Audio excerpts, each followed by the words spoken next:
Good morning, everyone. You're listening to Turtle Island News, live with Tracey Kennedy. Hope you guys are doing great today. We're on turtleislandnews.info, of course, Revolution Radio, Studio A, and Will Spirit Radio. I'm going to shake the family tree today. I was going to start off with some of the things happening in the United States and around the world. The gang warfare perpetrated by the neo-Nazis who wear uniforms now. But I thought I should go back and perhaps even talk about what Hitler was actually trying to kill and who he was trying to resurrect. So, by shaking our family tree, I've been reading some articles. One that, of course, blew my mind.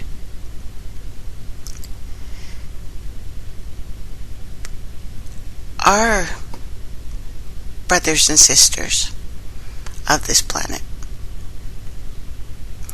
are far more diverse than they've let us know. The blue-eyed, swarthy hunters mingled with brown-eyed, fair-skinned farmers as they swept into Europe from the near Middle East. But there is another mysterious population with Siberian affinities that also contributed to the genetic landscape of this planet. Something happened around 7,000 years ago. Hard to tell. There's a lot of assumptions, of course, that we've been told that all people are basically African. But let me tell you, when I was searching through papers, and I have these papers on the page too, I'll try not to get too nerdy about it because it can be tedious. When you look at human DNA, you quickly realize that there is a lot of different kinds of it on the chromosomes, especially that determine gender, the X and the Y. This sort of thing is seen in a lab. Fruit flies. It comes from what we've talked about before, the hybrid theory. Basically, humans and other species aren't quite horses and donkeys, but we are close. In other words, hybrid kids that aren't sterile have trouble having kids themselves. We are seeing this along the planet right now, especially with people who have European DNA. Reading through the papers, the results, simplified version, that I had to read over 5 times. I know I'm slow, but when I realized what they were saying to me, it totally changed my mindset. Okay, here's this simplified version of what the DNA says. A few 100,000-ish years ago or so, a peoples in Africa split into 2 groups. One group stayed in southern Africa, one left to go north. Some of those northern folks went on to Europe and Asia, some stayed behind. The group that left Africa went on to become Neanderthals, while both groups in Africa went on to become humans. Let me say that again. The group that left Africa went on to become Neanderthals, while both groups in Africa went on to become humans. What they said right there was what left Africa was not human. Later, a group of humans from the northern group left Africa, settling Europe, Asia. Once there, folks wiped out the other races there. Now, this scenario, European, Asian DNA, should share more in common than they would with the African DNA. The Neanderthals and the European Asians would have had to start from the same pool. Again, this scenario is odd, because now a new study shows that it probably didn't happen this way, as human and Neanderthals almost certainly had kids together. Comparing all the little bits of DNA of human, Neanderthal, and the third ancestor, Denovan,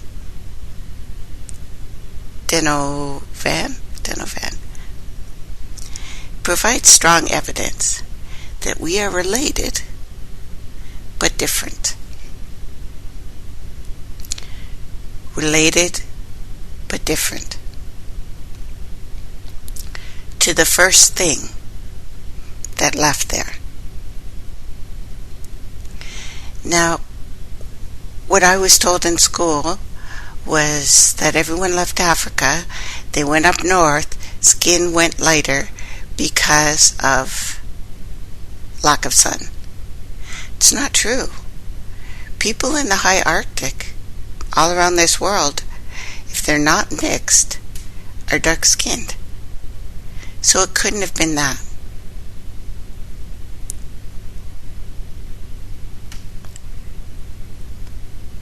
Scientists are finding that 20 to 40% of DNA, Neanderthal DNA, is still absolutely hanging out in our DNA. And that's a whole lot of DNA still to be around after tens of thousands of years. And we look close at it, it suggests the DNA stayed because of hybrids.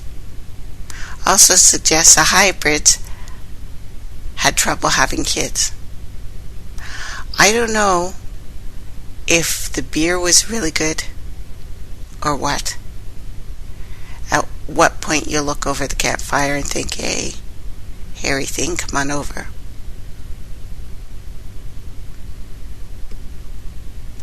But Neanderthals arrived in Europe and Asia hundreds of thousands of years before modern humans did. This gave Neanderthals plenty of time to adapt to cold, all the bacteria, the viruses, and so on they had to live with.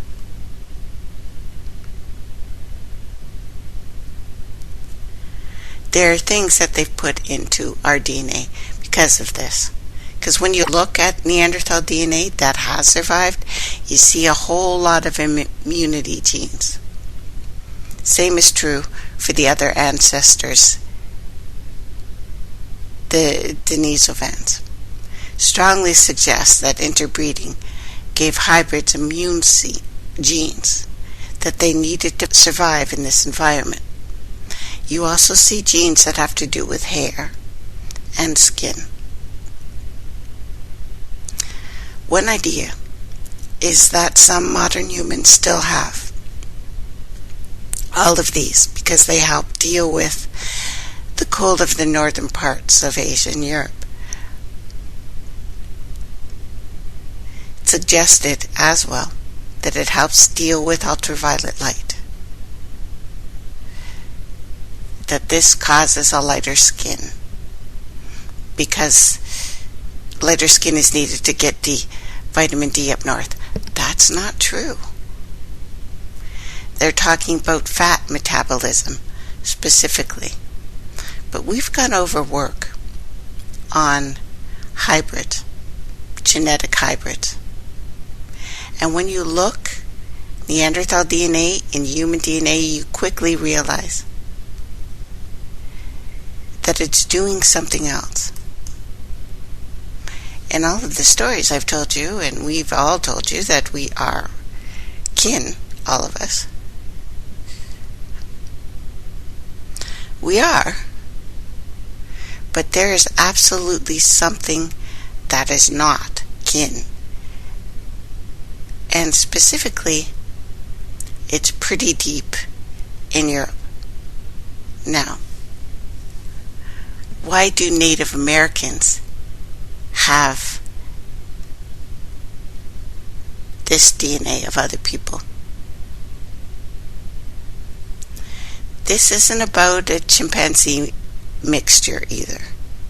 Despite labelings that we've heard, no human group has any chimp mixture. Chimps and humans have a different set of chromosomes. Even so, even if you could get a successful cross, the resulting child would be infertile, like a mule.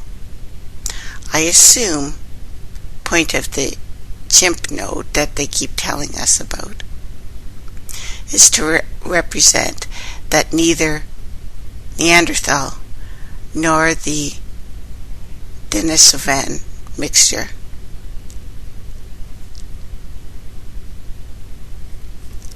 was really thought through, that it was some sort of archaic hominid mixture. Now, surprisingly, Native Americans appear to have a ton of this unknown species. They're calling it Neanderthal, but it doesn't look like it.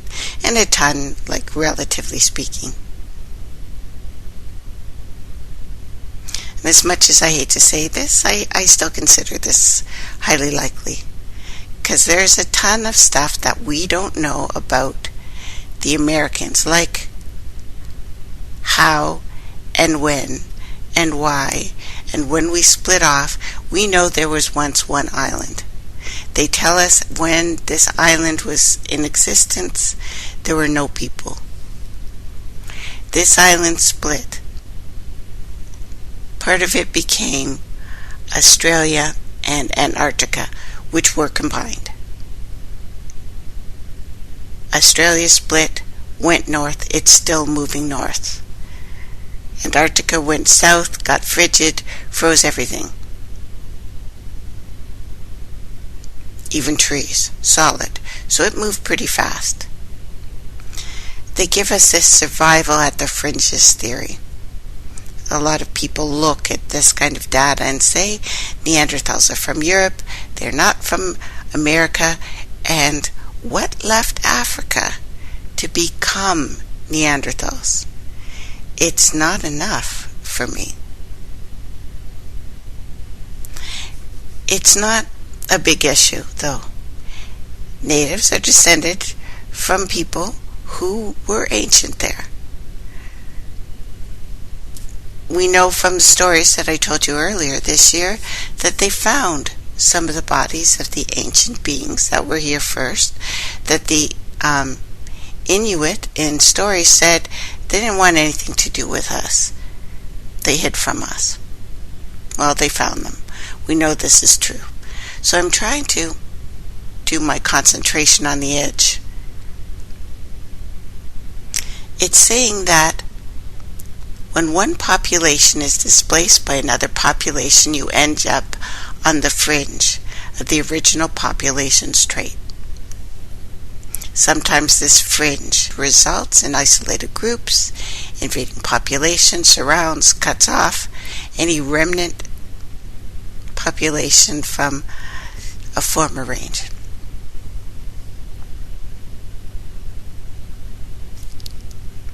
Fancy.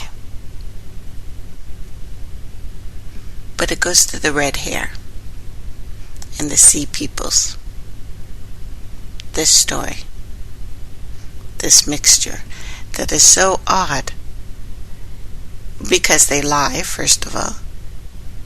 And it's interesting, how we could possibly have this hanging around, because there are a lot of drawbacks to this. And 4 areas that are incredibly strange. 1, there is a very high Neanderthal area in the Pacific Northwest. There's a very high Denisovan area in Brazil. There is a low near no Neanderthal in South America coast. There is almost no Neanderthal, no Denisovan area in the Gulf of Mexico. I've got nothing. Speculations on this, the people in Brazil.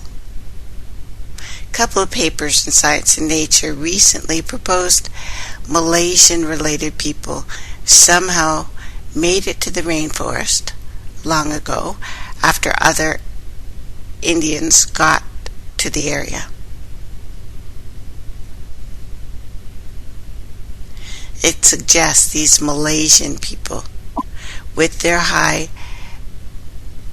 Denisovan DNA got to the Americas first, replaced people throughout the continent, and are now the ancestors of current natives. One place that this Malaysian-related people managed to survive was the depth of the rainforest. Very difficult place to conquer. Even today, there are uncontacted tribes stringing and hanging onto the edge, living in the Amazon forest. If there's anything, it's a good spot for a group of hunters to avoid getting conquered in the depths of the rainforest. That's a good one. So you would think that the uncontacted people would be the early Africans then, if that was the spread. There's this tiny group called the Suri.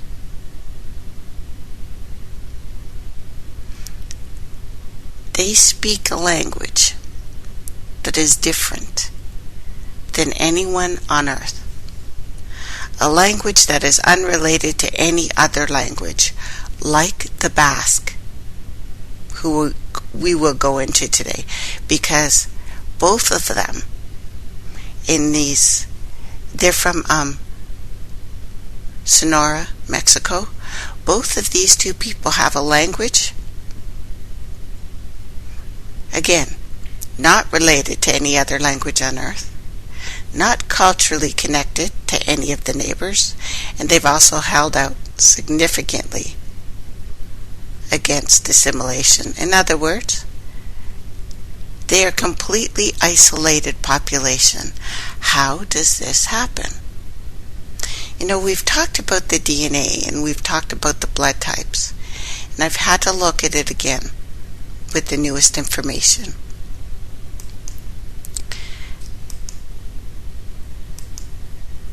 And I'm trying not to step on toes, but here's what we know.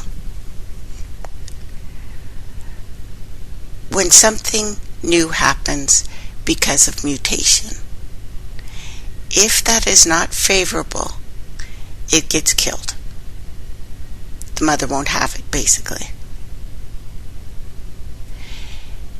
A blood type, B blood type is so different from O, it could not have existed simultaneously. I know how that sounds. It must have been completely isolated because it's so different from O. It's so different that if we were in contact, it would have been killed. So these people had to be Yes, of course, like us. And we've seen how people can change over a couple 100,000 years. We could see how people changed on this continent in a couple 100 years. Animals have changed in a couple 100 years. Cows that used to be huge and horned are now small, and they're cows.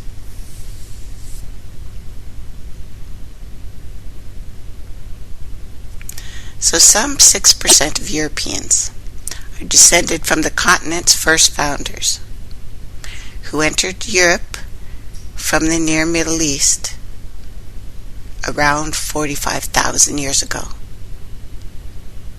The descendants of the earliest arrivals, still numerous in certain areas of Europe that maybe have provided them refuge from the next waves of immigration. One is the mountainous Basque country, where people still speak a language completely different from all other European languages and North American languages and African languages. Another, again, European extreme of Scandinavia. Another 80% arrived 30 to 20,000 years ago, before the peak of the glacial. 10% came from the Neolithic 10,000 years ago. The Ice Age ended. Agriculture first introduced into Europe from the Near East, and that again changed their DNA. The people called the Blue People are actually a common story amongst the Appalachians. Edgar Cayce predicted that when the last throes of Atlantis finally sank into the ocean, its people spread to the colonies across the world, one in the Yucatan, some to what we call Morocco, another to the Pyrenees, more to what we call today the Carolinas of North America. Now we know that through DNA testing, that non-Indo-European Basques, the Berbers of Morocco, the Mayans, the Yucatan, are almost a perfect match. DNA testing. What if these blue people, or even the Mulligans of eastern Kentucky, who, by the way, migrated from the Carolinas in their own lore, could have been another people? Now I stumbled upon information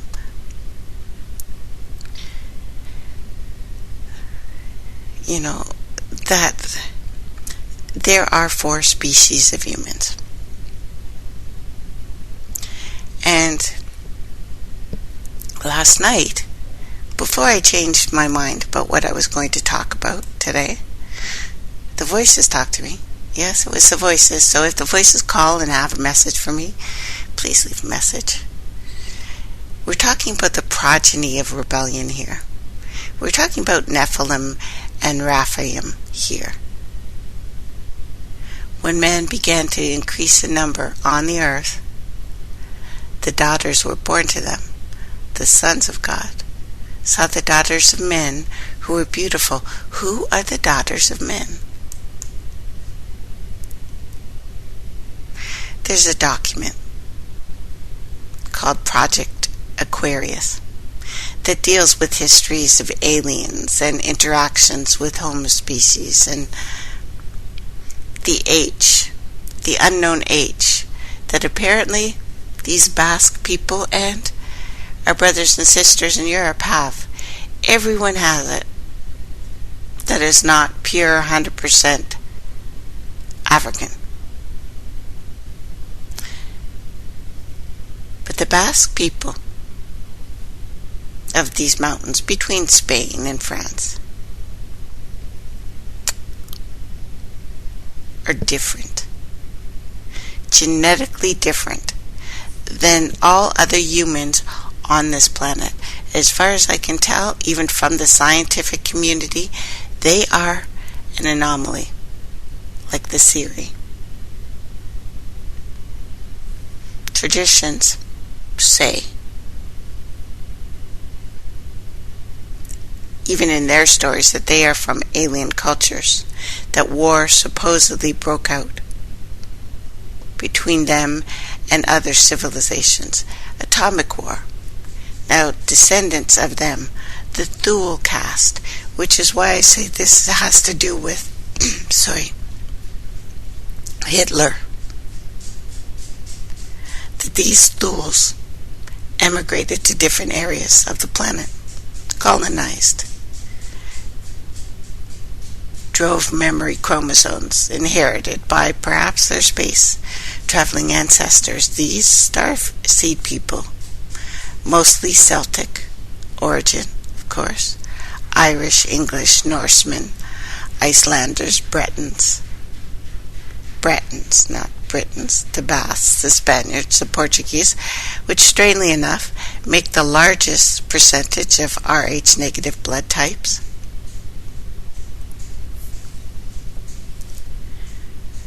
Rh negative is another one of those things.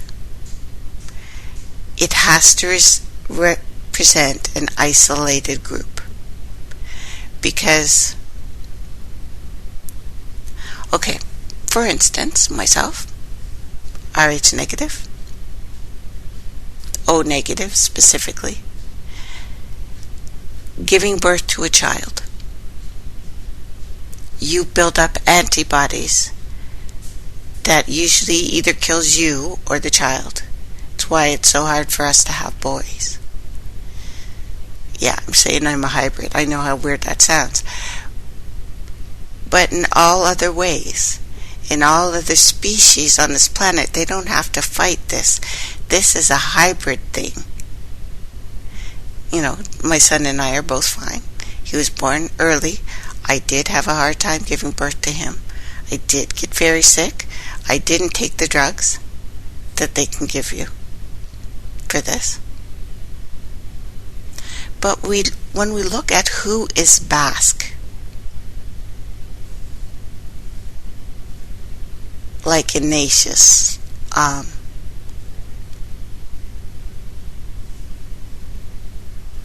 like most of the strange beings they allowed to be Jesuits now, it looks like these people are somewhere else, and the proper use of these techniques of the vril and the dominance of this Teutonic race over the others, that these beings are different, that there was some sort of mother race that the Celts were from. This has to do, again, with the seafaring people who took over much of North Africa, who named this place Egypt, who took over the technologies there. A lot of people say they're Phoenician, but Phoenicians were peaceful people. These are not. Berber, Idril, Basque. They can't be Cro-Magnon. Even though Cro-Magnons existed in a society like the Neanderthals did, they had even cities from Morocco to the British Isles. It explains Stonehenge and similar sites in France, caves near Basque and Lixus. Anthropologists and linguists agreed that Basque is descended from something unknown. Basque, the word for knife, means the stone that cuts. Word for ceiling is top of cavern. Basque is a mystery in terms of styles of vocabulary, syntax, grammar. While the meanings and definitions of words are considered to be primitive, because they like to throw that label on this, is very orderly, complex. And both the Romans and the Carthaginians recorded that the Basque was originally very, very widespread. The Berber left the Canary Islands, and the Basque had their own European language. It's not changed even a little in 2,000 years, which is almost unheard of now. Now, the extinct Iberian language, found only on tablets now, somewhat related to modern Basque, suggests maybe even heredity, or that they went down there and, I don't know, picked a fight. Now here's something I thought at least was strange. And I thought we had gone over enough that there was nothing more to say. But it's about the Rosetta Stones. Champollion, a scholar, French obviously, is credited with the deciphering of the hieroglyphics. They are called the Madu Neter, meaning the language of the gods. The Rosetta Stone and the information that he said to have had to unravel about the origins and the true history of the Tamahou. Literally translated, it means the created white people. Devastated him, and he wrote about what he found in a letter to his brother that I'm going to read to you. The Tamahou are the Europeans. This is what he wrote to his brother. Right in the valley of Biban al-Moloch, we admired, like all previous visitors, the astonishing freshness of the paintings and the fine sculptures on several tombs. I had a copy made of the peoples represented on the bas reliefs. At first I thought the tablets were those of the bas reliefs published in England, that these are the people of different races held by the god Horus, holding his serpent staff, or shepherd's staff. They were indeed nations subject to the rule of the pharaohs. A study of the legends informed me that this tableau, and I have pictures, has a more general meaning. It portrays the third hour of the day, when the sun is turning, or beginning to turn, on its burning rays, warning and warming all the inhabited countries of our hemisphere. According to the legend itself, they wish to represent the inhabitants of Egypt and those foreign lands. Thus we have before our eyes the image, the various races of the people known to the Egyptians. This is why Enoch never made it into the Bible. Because what I've told you before, and we'll get into Enoch probably Thursday, I've told you before, is a discussion that Enoch had with Noah's father. Noah's father was terrified of Noah because he was born white. And he asked, is this one of the angels? Is this the angels who you have seen? Enoch said no. He is not. Because he had blue eyes blazing and white hair. And his father went on and on. He is not like us. He does not have skin like us. This is the first speaking of our fair brothers and sisters. Now, going back to Champollion, said we'd learn at the same time great geographical and ethnographical divisions amongst the early epoch. Men led by Horus, the shepherd of the people, belonged to 4 distinct families. The first, the one closest to God, has dark red color, well-proportioned, a kind nose, slightly aquiline, long braided hair, dressed in white. The legends designate this species as the Ret and Na Main, the race of men par excellence. There can be no uncertainty about the racial identity of the man. Next, he belongs to the black race, designated under the general term Nahasi. The third represents a very different aspect. His skin color borders on yellow or tan. He has a strong aquiline nose, thick black pointed beard, wears a short garment of various colors. He is called the Namou. Finally, the last, what we would call flesh-colored, white-skinned, delicate shade, a nose nearly straight or slightly angled, blue eyes, blonde, reddish beard, tall stature, very slender, clad in a hairy ox skin. A savage tattoo. See my article on European goths. Various parts of his body. He is called the Tamahou. I hastened to seek the tableau corresponding to this one in the other royal tombs, and as a matter of fact I have found several.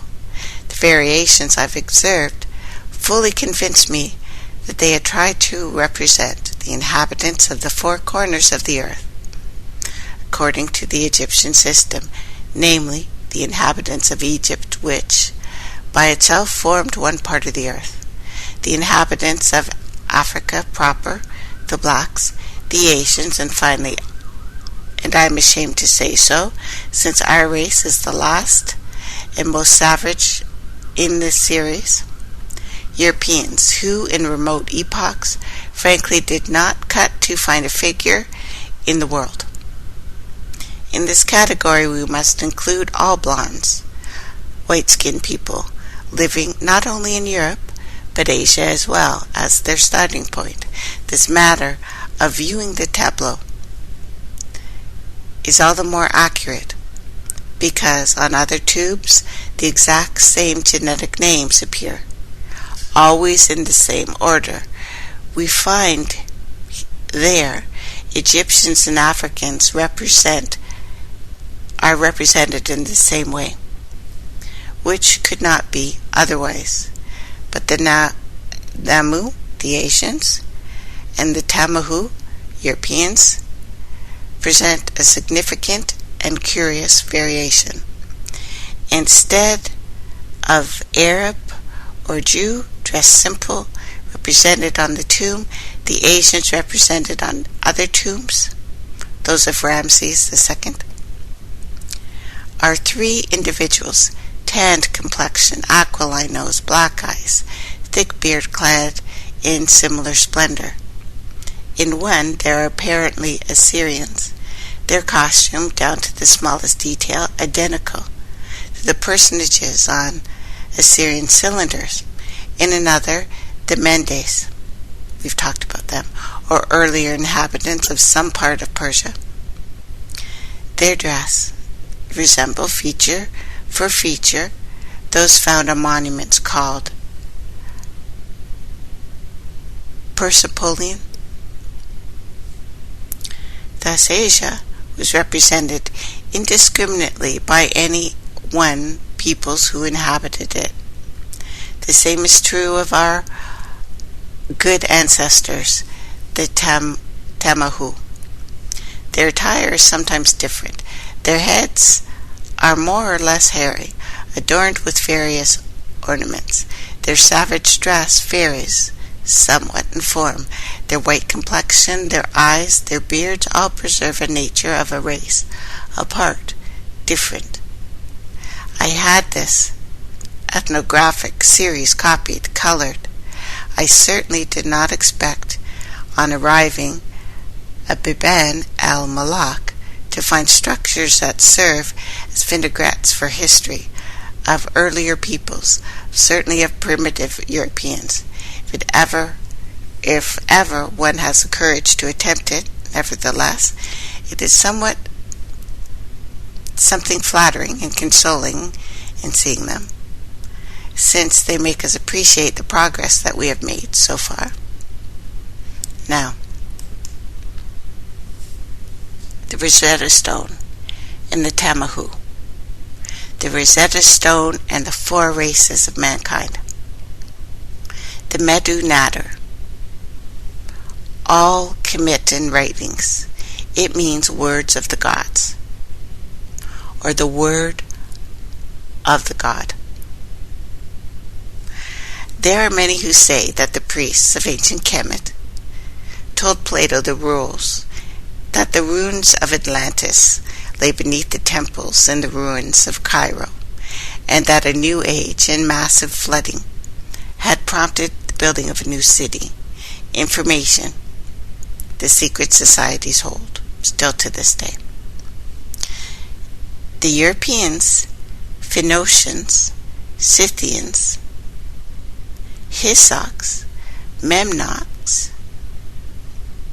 Vas, invaded Kemet 2,000 years ago, and much later the Arabs. None of the Nubian Egyptians would teach the invaders how to read and how to write Egyptian hieroglyphs. This was considered too dangerous regarding advanced technologies. It took Europeans 2,000 years to finally learn how to read Egyptian, the hieroglyphs, after one of Napoleon's visits to Egypt in the late 1700s, and his soldiers looted Egypt. One of the soldiers found that, what is known as the Rosetta Stone, so the story goes anyhow, which was written in 3 languages. The Rosetta Stone not only gave birth to Egyptology, but transformed the European way of life. When it was finally deciphered, the science written in stone and on papyrus. It was only until relatively recently that ordinary people could learn Egyptian, the hieroglyphs, for themselves, as scholars and universities virtually kept it secret. Diop noted that Napoleon was horrified from what he learned about the origins of the Hyksos race throughout history. That's where it's from. Recorded by the Egyptians, and blew the face off the great Sphinx because he was so angry and because it looked like a black woman. But we'll go into that later. Now, within 50 years of Champollion's completing his translation in stone, technology was a boom in Europe. This points to way before Hitler went to the Vedics. This is what brought on the advancement. Electricity, cars, TV, an entire industrial revolution. And although many contribute these to inventors, a few guys, to a few scientists, Nikola, of course, Tesla, he had access to the Vatican archives, which stores much of the looted treasures of this world. You don't get access to the Vatican archives unless you're one of them. Is it all in coincidence? Because we have to look at Tesla, an alternative view, and the dark side, and the weapons of mass destruction that are being implemented right now. And I have no doubt that Tesla was an extraordinary individual. At the same time, I have no emotional attachment to him. No one can critically view information when emotionally attached to it, which is why I have fixed a few beliefs in the last 24 hours. Ones that I have been constantly Well, they change. I don't accept Hollywood's version of anything, whether it's mainstream media or alternative media, although I use both as a resource, with discernment, I hope. It's not that I've been looking to dish the dirt on Tesla either. I simply can't equate the equation of weapons of mass destruction with humanitarianism. Sometimes people hold a whole core belief which is very strong. When they are presented with evidence that works against that belief, the new evidence cannot be accepted. It will create a feeling that is extremely uncomfortable. This is called cognitive dissonance. Because it's so important to protect core belief, they will rationalize, ignore, even deny anything that doesn't fit into that belief. So when the German scientists developed weapons for the military in 1900s, they were labeled as Nazi psychopaths, quite different from how American scientists are viewed. And although Tesla was born in Croatia, he became Americanized, a New Yorker. Tesla became one of the New Age gods of the truth movement, especially for those seeking free energy, advanced hidden technologies. While this is extremely noble, it does not automatically follow that Tesla's motives regarding his inventions for the military helped any mankind. There is a myth that Tesla was largely ignored by the scientific community, ignored by governments. This is not true. He received many honors throughout his life. Honors included honorary doctoral degrees from Yale and Columbia, decorations from various nations, numerous publications in major journals, and you don't get them. One of this is Tesla received the Order of the White Lion.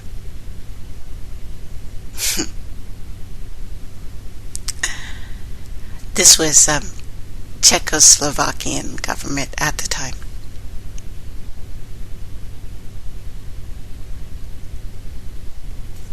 He had a photographic memory, sane ability to visualize even the most complex pieces of machinery. He did advanced calculus, physics, equations in his head, could memorize entire books at one time, successfully pulled off scientific experiments that modern-day scientists couldn't reproduce. He once lit 200 light bulbs from a power source 26 miles away. This was done in 1899. No one's been able to reproduce this demonstration. Tesla was prone to nervous breakdowns. He claimed that he received weird visions in the middle of the night, spoke to pigeons. Nothing wrong with that, I guess. Just painting a picture here of what is known about this guy. Occasionally he thought receiving electromagnetic signals from ETs on Mars was fine. He was also obsessive compulsive, hated round objects of all kinds, human hair, jewelry, anything that he couldn't divide into three or wasn't divisible by three. It's also said that he was asexual, celibate for his entire life, that he had mutilated himself so that he would never have to think about sex. One time, while working on magnetic resonance, he discovered a frequency of the Earth caused an earthquake so powerful that it almost obliterated the Fifth Avenue, New York building that housed his laboratory. He had to smash the device with a sledgehammer to keep it from demolishing the entire city block. Later he boasted that he could have built a device powerful enough to split the earth in two. So Tesla in the Vatican, he was one of the few people granted access to all the Vatican archives regarding ancient Egyptian Kemetan knowledge. It's not unreasonable to speculate that Tesla may have reverse engineered Sumerian, Mayan, Vedic, Egyptian technology. Even just to peek at the Dendra light bulb schematics, the Baghdad battery would have allowed Tesla to visualize the diagrams in 3D with the direction of energy flow and its origin. We are not told that each government Tesla approached refused. Well, we are told that each government refused to buy his weapons of mass destruction, that Tesla died penniless and alone. None of us know if this is true or not. The media does not have access to his bank accounts. We cannot assume that everything that was written about him when he died was true, nor can we assume that the governments would publicly state that they did in fact buy weapons of mass destruction from him. Many people assume that governments stole his inventions without considering that Tesla specifically designed his inventions for the military, patented his inventions to prevent the theft of his ideas. He wrote an autobiography called The Wall of Light, which explains that he came from Venus and either arrived on a spaceship or as a thought form in Croatia. He arrived at the stroke of midnight, the 9th of June, 1856. His birthday was recorded as the 10th. This is why Tesla claimed that he wasn't actually born. Weapons of mass destruction, you ask? He wasn't a god. Edison was not the devil. It's interesting to note that Tesla was more famous than Edison during the 1890s. Tesla's invention of the polyphase electric power had earned him worldwide fame, fortune. I am proud of the fact that I never invented weapons to kill, said Thomas Edison. Tesla appeared to be similar to scientists of today who work for governments, specifically design weapons for the military industrial complex. Our governments are no different from the governments in Tesla's day. They tell us how wonderful the new inventions are, how mankind will benefit from them when the inventions have already been weaponized against their own population. We've seen this. Tesla was not only creating weapons of mass destruction, he openly marketed these weapons to different governments, claiming that these weapons would end all wars. Yeah, but for some reason, most people view this as only eccentric, quirky. Instead of viewing it for what it is, it reminds me of that scene from Monty Python's Life of Brian. What have the Romans ever done for us?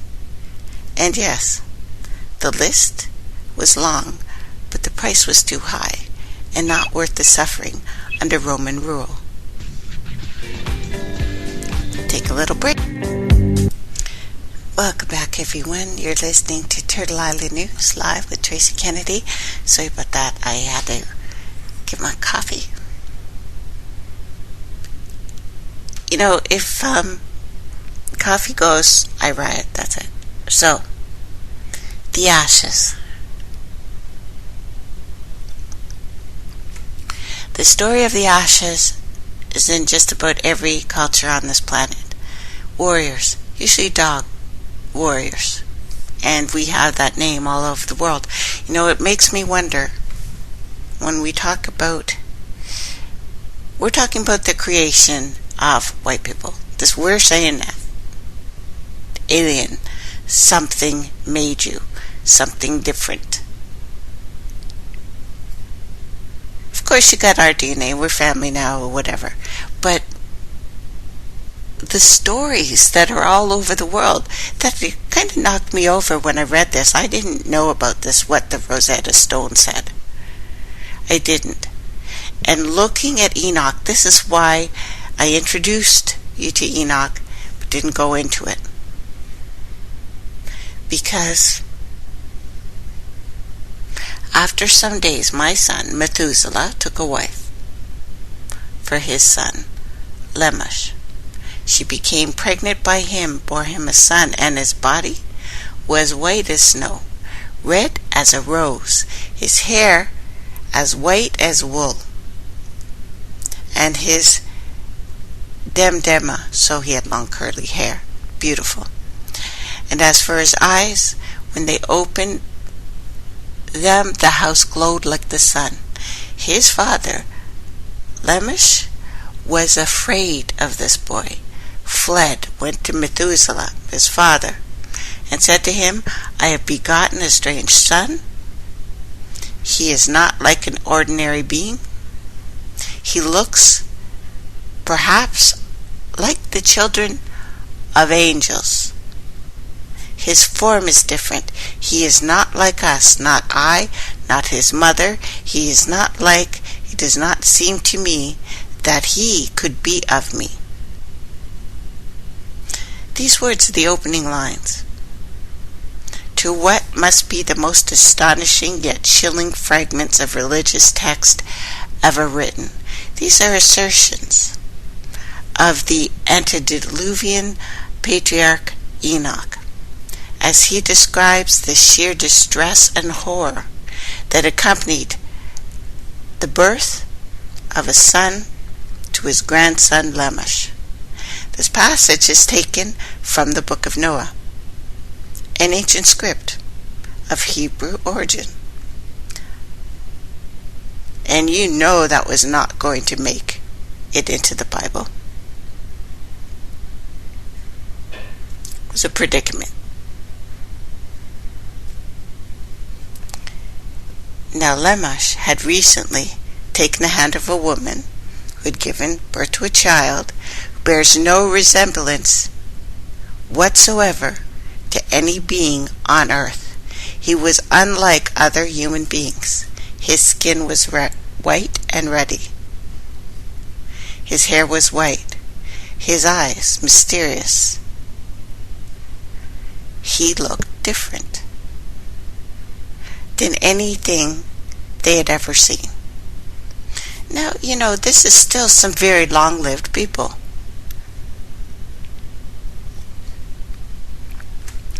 What left Africa if it was not African and not what Europeans are today? Now we know for a fact that we all have, everybody who's not African and who is never mixed has Neanderthal DNA, Denisovan DNA, and hominid age, which they won't tell us what it is. They won't even say what it is.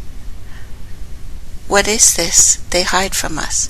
I've put up some articles on hybrids, mutations, and what's happening to people all over the world right now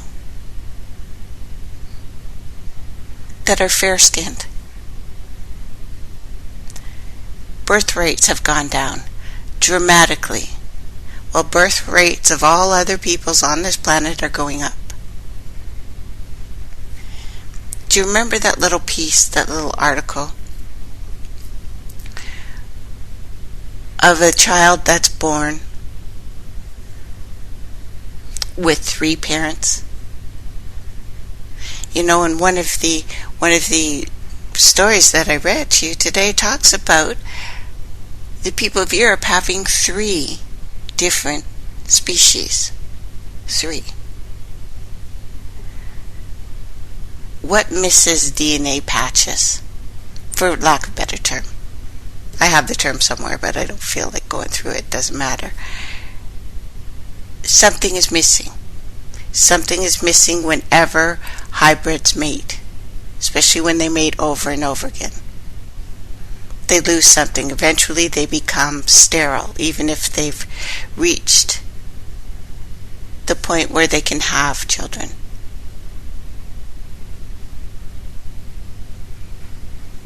Not like us.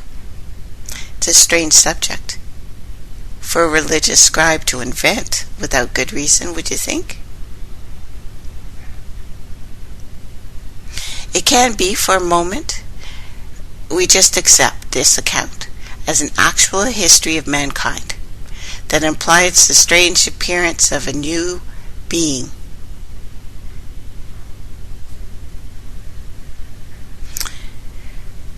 When we look at this perplexing enigma, it's deepened by a more personal portrayal of the birth of Lemish's son. It can be found in poorly preserved fragmented texts discovered on many rollover brittle scrolls inside a cave overlooking the Dead Sea, 1947. Known scholars today call this the Genesis Apocryphon. It is a very unique piece of work. In Aramaic,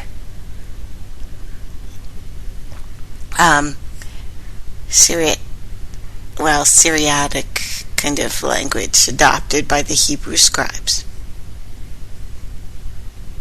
during their exile in Babylon.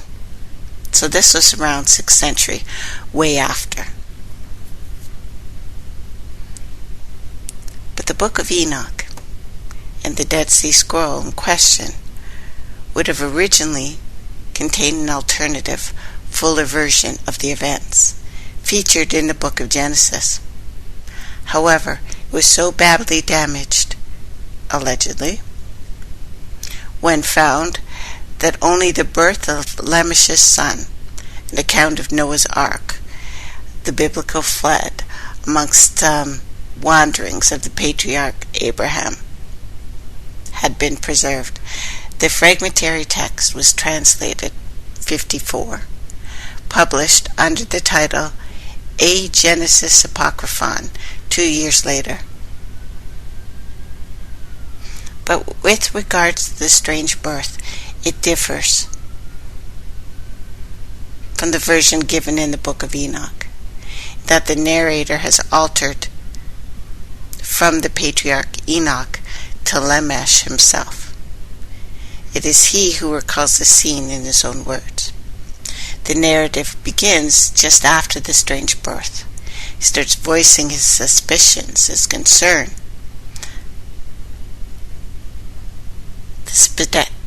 He was worrying that his wife was being unfaithful.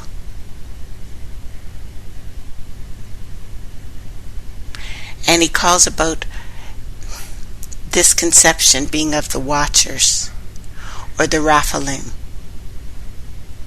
Now, according to his distraught wife, nothing like this happened. So these stories, could it be true?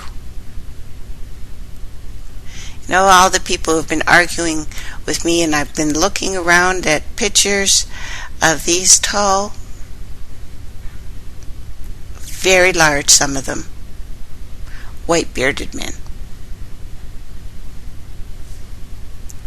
Now, I'm not going to the versions of white people are devils because of that. I'm not doing that. But the significance of Enoch? Aliens, Atlantis, hybridization. I can't see how it doesn't point to this. Especially when we look at the Basque people. Where did they get their language? How come the Basque language is different than everyone else's on the planet other than the Surrey people, who's also different? Another alien group. You want an alien group? There they are. Language starts somewhere. You learn it. You don't get a different blood type by just... It's not possible. It just isn't. And blood types that would make us sick cannot exist unless they're done very specifically that you let these people breed for a very long time alone. Basques have the highest record level of Rh negative blood, roughly twice that of the most Europeans. As well, substantially lower types of type B blood, higher incidence of O, unique system of measurement based on 7, not 10, not 12, not 60. Made regular visits to North America way before Columbus to fish, to trade for beaver skins. Recently unearthed British customs records show large Basque imports of beaver pelts, 1360-1433. The invention of a sophisticated navigational device called the abacus, no relation to the common abacus. They have the highest proportion of Rh negative blood. They have the highest percentages of O-type negative blood, 55%. Another genetic feature in the Basque is the shape and sutures of the bone joints. They're cranial bones. Reptilian skull ridge. Another skeletal difference is their tendency to have a thicker breastbone. Their strange bone joints. Well, look down at your elbow. If you turn your wrist and the inside of your elbow still stays forward, you're double jointed. You have this, what? Ancient alien friggin' weirdness. They're usually big. I put up an article about things that were done when they decided to mess with some mice. It's so easy to make things bigger. It really is. A larger bone structure. Usually, die off soon, but is this not the story of the Nephilim and the Raphaim, and the Watchers? Now, according to just a brief introduction to the Watchers, they are considered as angels who came on earth, mated with female humans, sired a race of giants. That these things came down and did something to us then. Biblical sons of God, as stated. Their offspring, Nephilim, Raphaim, the giants of old, the mighty men of old. And although mentioned in the Bible, as it is in the books of Enoch and Jubilees, it contains the most extensive description for these beings. And this was one of the things the God of the Bible lost his mind about. He let them come and have their little hybrid children. And these were the people that God said they should wipe out to the last goat.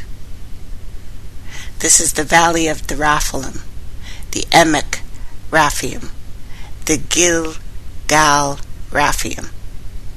The Hebrew Bible and other non-Jewish texts from the region, Northwest, Semitic. This term, Raphaim, Raphaite, that they say is Phoenician. Again, I say it's not, it's Basque, because they have this word. It refers to a giant or a dead ancestor who now resides in the underworld. The Raphaites, the Raphaim, can describe an ancient race of giants in the Iron Age of Israel, or places where these individuals were thought to have lived. Genesis, of course, talks about these things. Talks about a king, Chedorlaomer, and his allies who attacked and defeated the Raphaites. of Ashtaroth, Carnium, Ashtaroth, so the ancient mother thing again. Raphaites also mentioned in Genesis, Deuteronomy, Isaiah, Samuel, Chronicles. In the biblical narrative, the Israelites were instructed to exterminate them. All of them. This goes back to Canaan. So king, Cayenne, queen. This word again, the mighty men, the ones who are the controllers, which include various names of people, including the tall, large-headed individuals. Several passages of the book of Joshua, also Deuteronomy suggest that Og, the king of Bashan, was the last survivor, or one of the last survivors of the Rephaim, and that his bed was 9 cubits long in ordinary cubits. It's big. An ordinary cubit is the length of a man's forearm, probably, so 18 inches. So that makes this bed 13 feet long. Even longer if the cubit was based on the giant's forearm. Enoch, according to many, Enoch was a Raphaite, the heir of Moab at Ur, region just east of Jordan, before the time of Moses, was considered the land of the Raphaites. But these people were called Zamzuminim.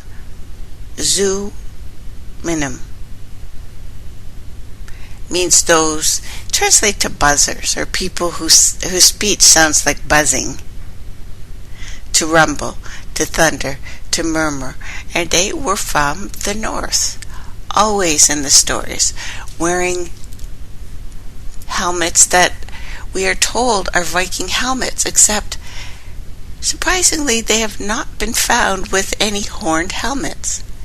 The Basque peoples have. The Rephaim have been considered the regents and the residents of the underworld, the Sheol, Hebrew, in a more recent speech. Possible examples of this, like spirits and shades and the dead, and they are gray and they are white. They are dead ancestors. So, what are our people trying to tell us? What did they see? What did they see? Why was this man so panicked? It's weird, right? Don't you think? Because there is a continual effort to boost a recessive gene. Scientists write in 8th grade science books that the color white amplifies the presence of all colors, whereas black is the absence of all color. It is still true that mixing all colors together will produce black because of absorption. White light may show the presence of all colors, but the color white does not represent all colors. Black pigment still subtracts and absorbs colors from reflected light. Recessive is still recessive. It's become a real common phrase throughout cyberspace that white people are inbred mutant albinos. It's becoming more and more apparent now that the association can be made between inbred mutant animals, but it is not. It is something else. Something completely different. There is a genetic code. There's a genetic code that is not present in Africa. there's a genetic code that is present in Europe and almost nowhere else. Yes, we all carry a little bit of Neanderthal. We all carry a little bit of Denis Savan. I don't know why I can't say that word. It's not even tough. We all carry that. We were all screwing the big hairy things, whatever the heck they were. They left first. Maybe we are descended from them. Maybe. But what is hominid age that you have? When did that happen? What if it only happened recently? What if this is a 6,000 year thing? You know, when we look at the works of New Earth, which are awesome, and they showed that there were beautiful things all across Europe.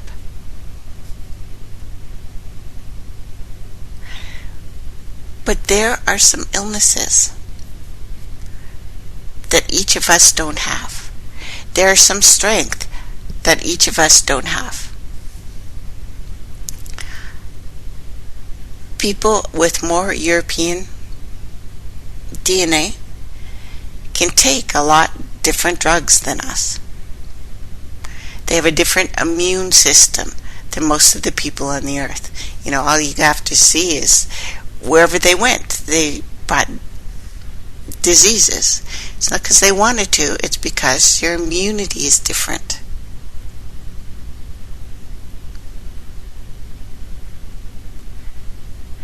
Do you notice how dog breeders who breed mutant albino Doberman pinschers refer to these dogs as inferior? Why is that? Because they are sick. They usually have problems. They usually cannot have babies.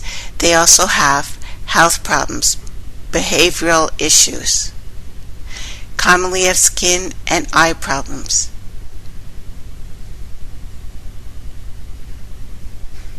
Well, if we look at people with ADHD, it absolutely falls on race.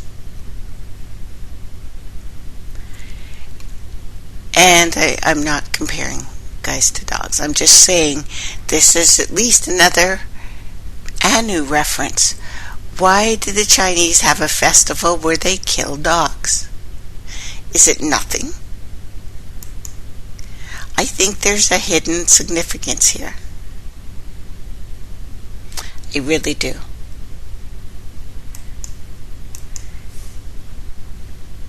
Now, I have an interesting picture up there going on, re-looking at Egypt. Something strange. In the Middle Ages, there were 5 different races of wild men, recognized, classified as Hispani, Diaboli, Solitari, and Hispani. Bizarrely, Mary Magdalene and many of the Bible characters and the saints were often described as naked, hairy giants. Mary was considered as belonging to this Solitari tribe. Something mainstream will never talk about, but the evidence recorded in medieval art and writing is right there, so make of it what you will. And I'm very open to this information. I have no emotional attachment to it either. But I have a picture of Mary Magdalene painting in Munich, 1490. Why is she hairy? It's speculated that by many that God had imprisoned Azazel and Samyaza in the Caucasus Mountains as a punishment for the creation of giants, Nephilim, Raphaim, men of fame, men of old, sons of God, as they were known. Not only did they create these giants And giants, after years and centuries of generations, get smaller. Like animals. We all do this. So we've seen people. Look at, do you remember Andre the Giant? Can you not see that he had something really ancient and something like is not like the others? He has a lot of Bass DNA. Now, not only did they create these giants, they gave them advanced weaponry, programmed them for war, inhabited their bodies.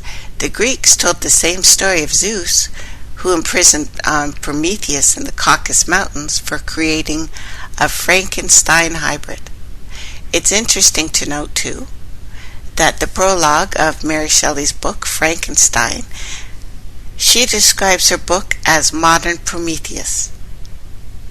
Most certainly a play on words from Mary, who most likely knew far more than most.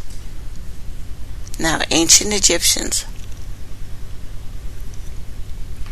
speak of a race created 6,000 years ago from the hairy man ape, the Mon-Ki.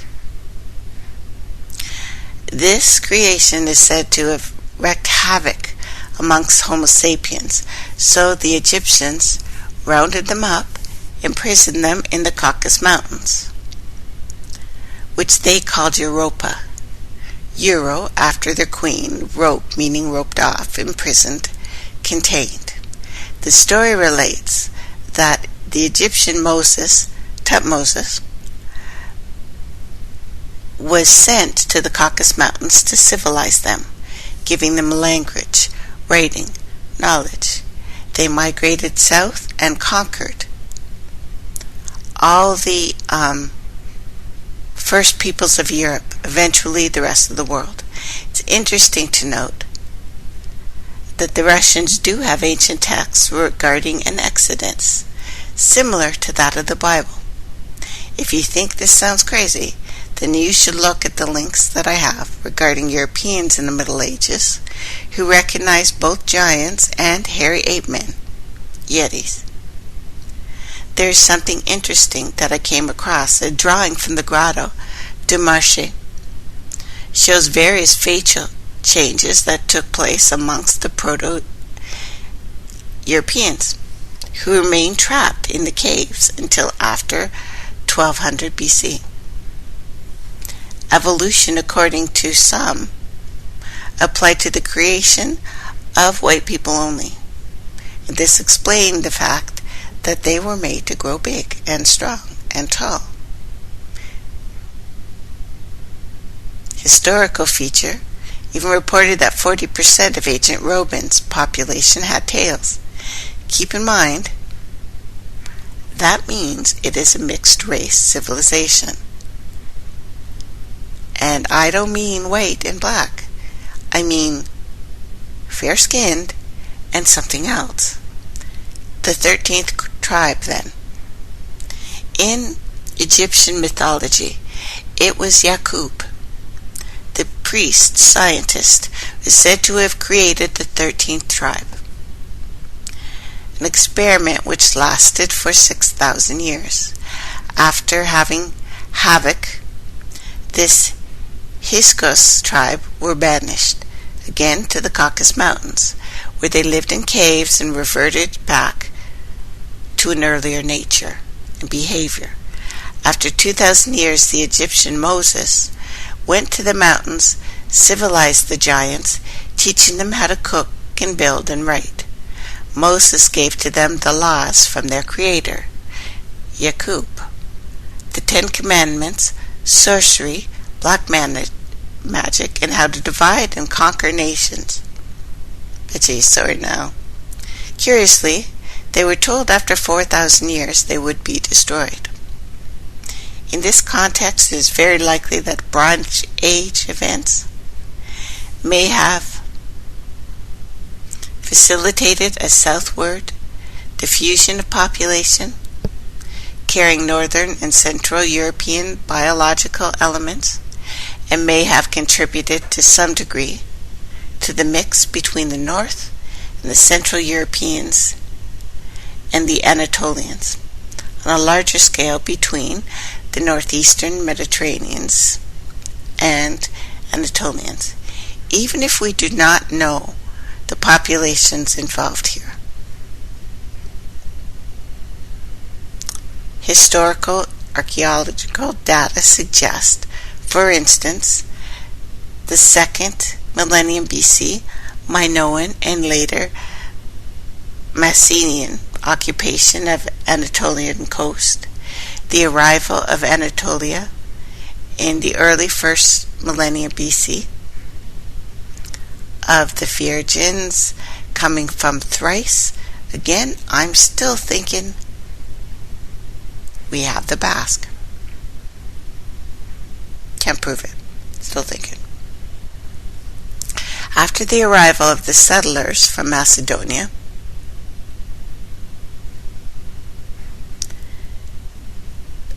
Pisidia, and in this Sega-Losis territory, the coming of the Dorians from northern Greece, Central Europe. Dorians are claimed to be one of the main groups of the original ancient Greeks, may have also been brought north, Central Europe, biological elements, to southern populations. Indeed, the Dorians may have migrated southward across the Aegean and Crete, later met Asia Minor. This represents the first time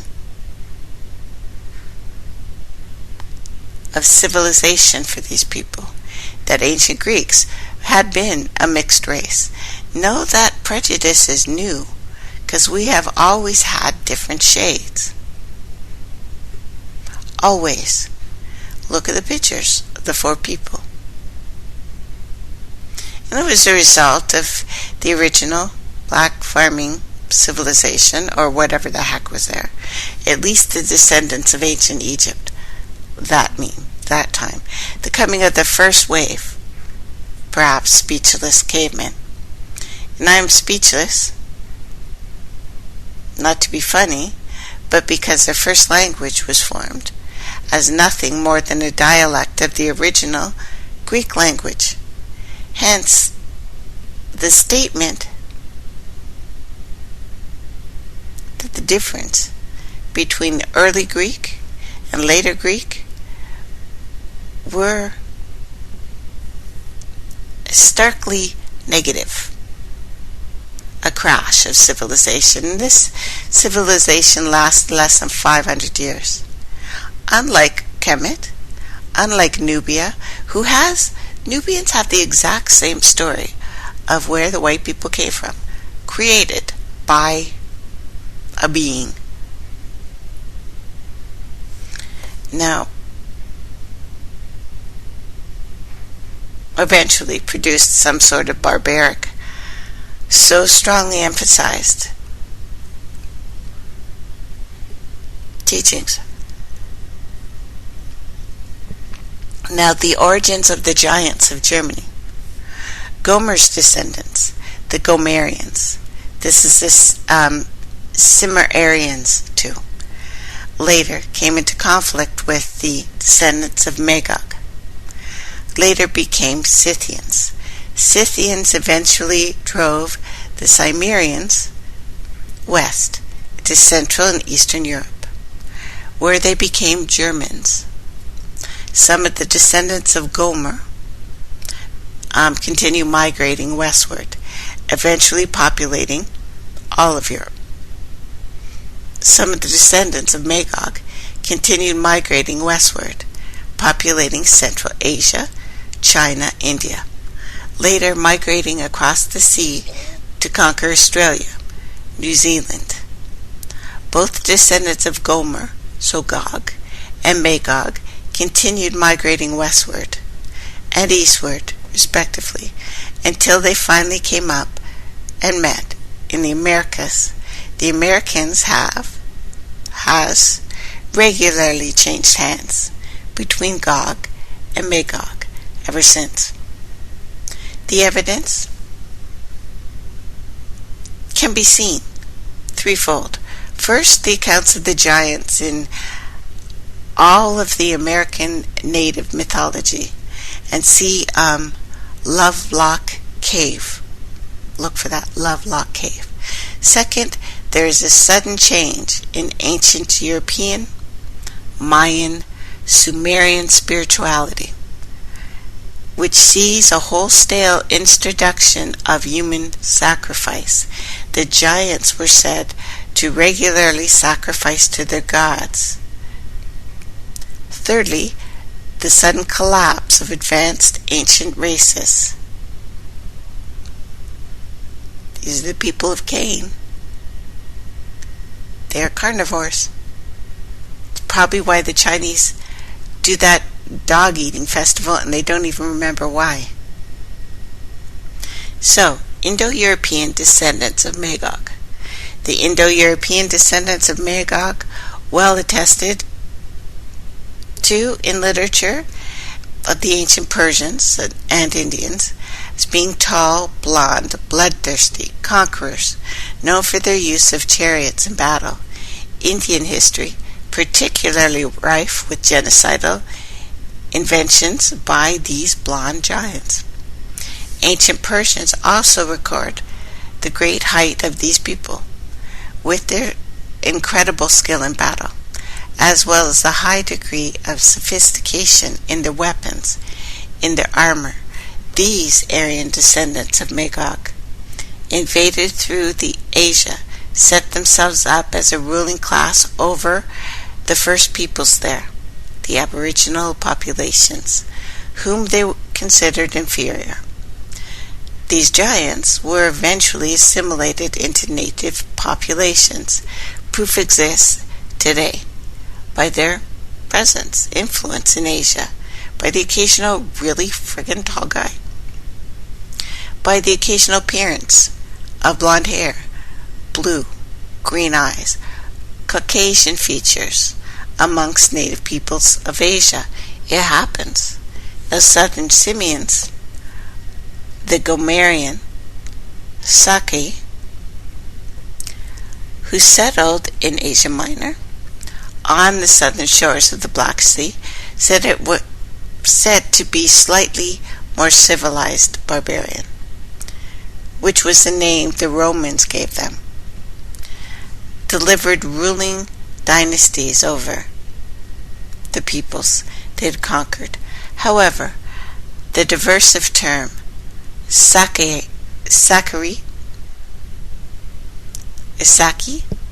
I think, applied to Gomerians, refers to the sacks that they used to store booty that they had plundered from those they had conquered, the Celts. Not indigenous to Europe.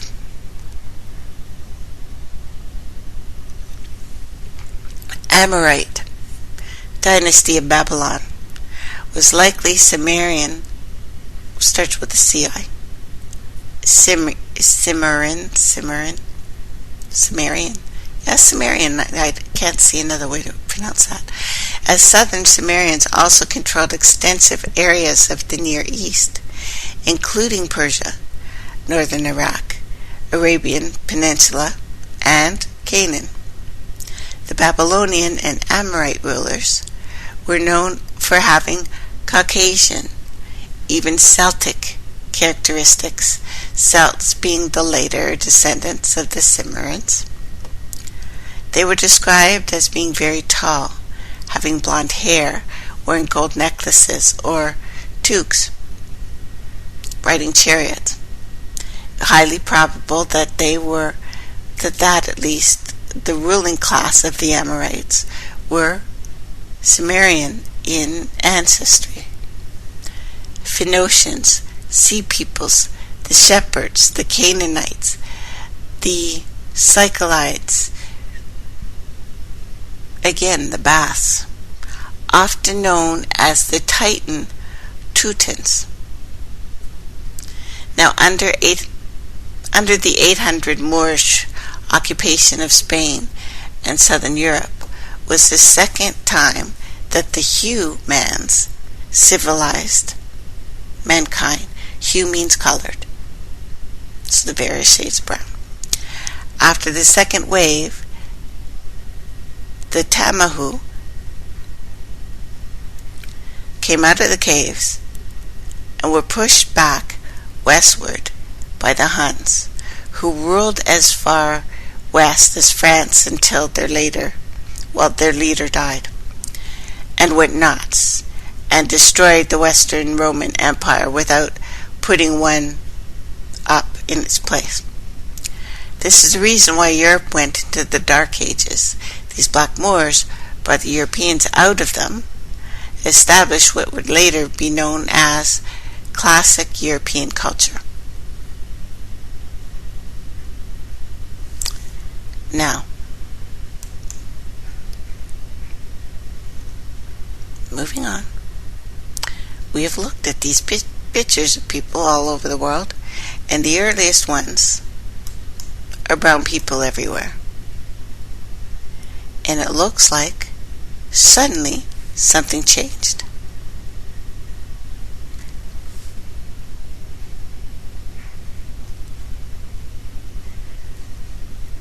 When it comes to genetics,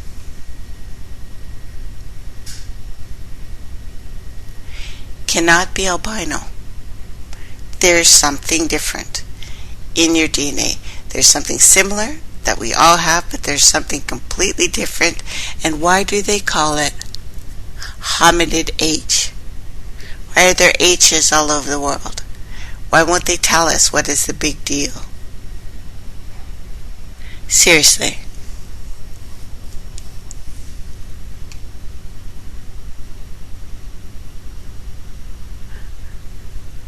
Have you guys read the ISIS papers at all? There's no reason that we should be carrying a recessive gene for so long. 1-2 generations it should be gone, unless it's backed by something else. It makes no sense. You know what I mean? It really doesn't. But we know, still to this day, that black people can have white children. Not the other way around. And I'm not saying it to be prejudiced, it's just weird.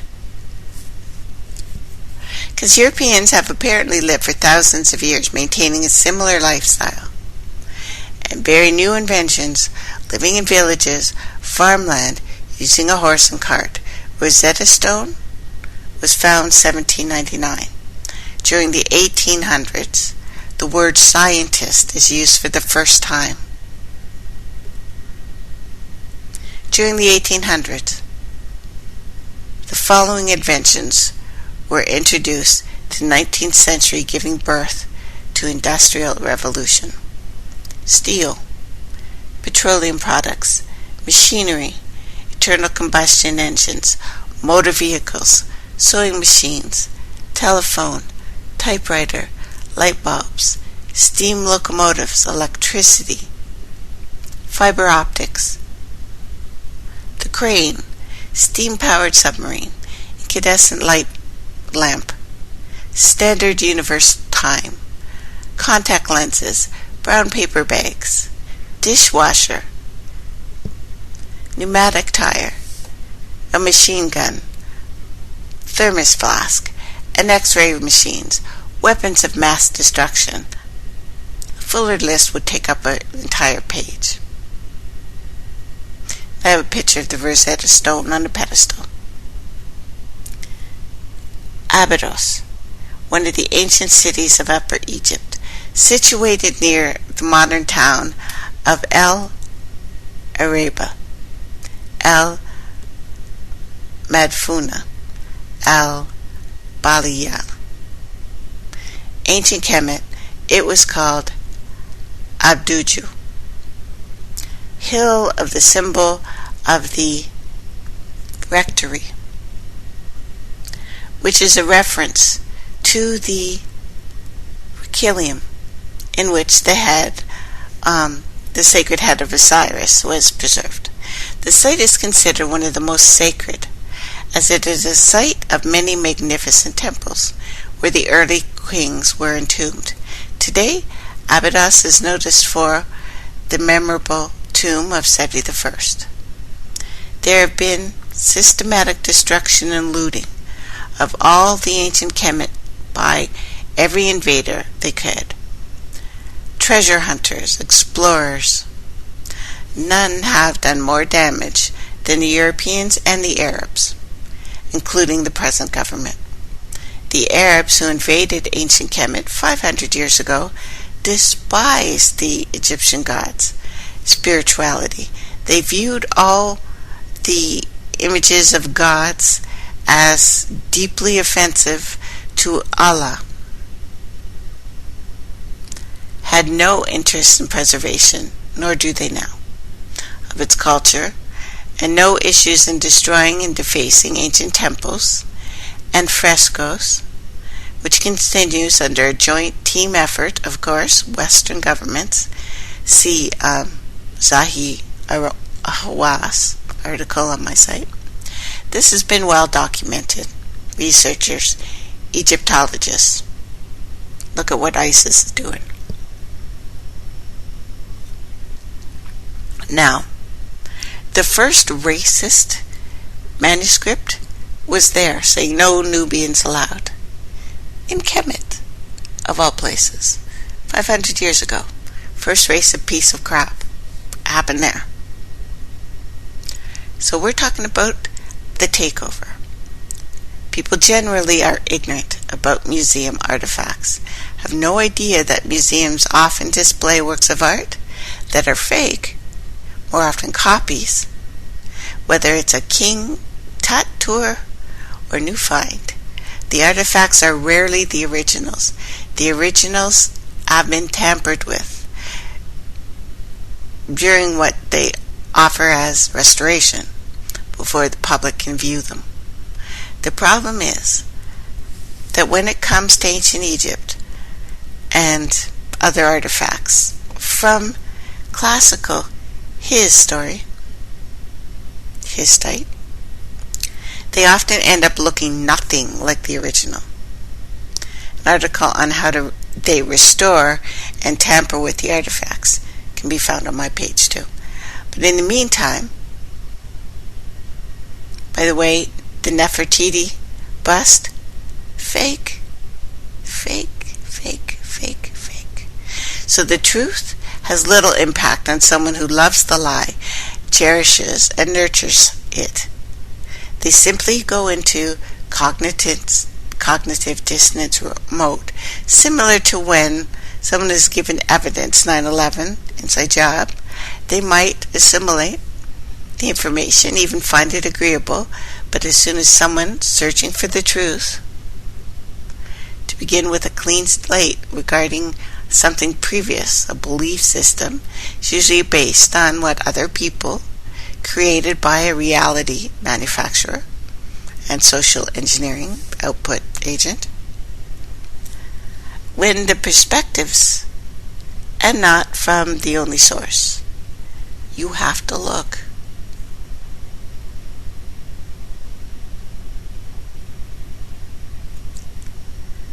Champollion coming out about these things,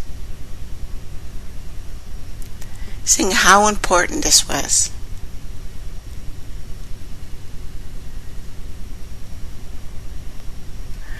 That the documentation of Greeks and Roman scholars educated were in the temples and the universities of Kemet, well documented. Few of these scholars, like Plato and Homer and Socrates, many more, they spent a number of years in temple universities such as Waset and Epet, Istur, and Kemet. Hippocrates, the father of modern medicine according to the Greeks, learned of disease from the previous teachings of Imhotep, who established diagnosis medicine. Okay, well, I almost got through everything. Not quite. There's more. Coming Thursday. Thanks for listening, everyone. Love you guys. Bye for now.